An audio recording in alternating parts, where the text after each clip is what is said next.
Jeudi dernier, la barbarie a une nouvelle fois frappé la France. À Annecy, un immigré syrien a poignardé des enfants dans leur poussette au milieu d'un jardin d'enfants. Il s'est attaqué au symbole même de l'innocence et à celui de l'avenir de notre pays. Nous ne devons jamais nous résigner à accepter ces actes ignobles comme une fatalité.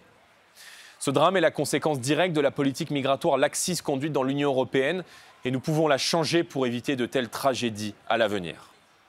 Le droit d'asile a été détourné de sa vocation première, à savoir celle de protéger les étrangers persécutés dans leur pays d'origine. Il est devenu au fil des années une véritable filière d'immigration, souvent pour des motifs économiques. Depuis 2017, au total, 650 000 demandes d'asile ont été enregistrées en France, dont les services sont aujourd'hui totalement débordés.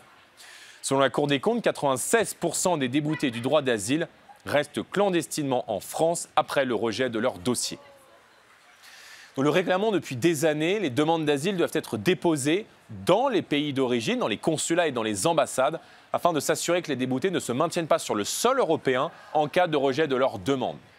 Ceux qui obtiennent le statut de réfugié auprès d'un pays de l'Union européenne ne devraient pas pouvoir circuler dans l'espace Schengen sans être munis d'un visa.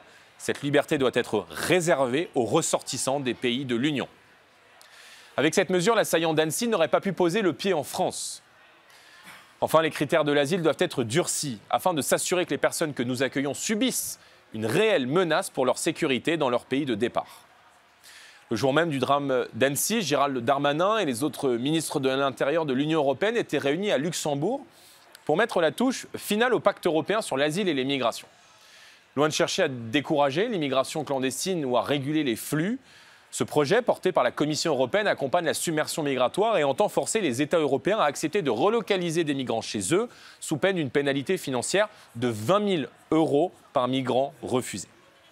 Nous sommes donc devant une alternative claire. Nous résigner à subir l'immigration massive et les drames qui l'accompagnent, et c'est le chemin que prend l'Union européenne, ou déployer enfin des mesures fortes pour maîtriser les flux migratoires afin de protéger nos familles, nos enfants des conséquences d'une immigration incontrôlée.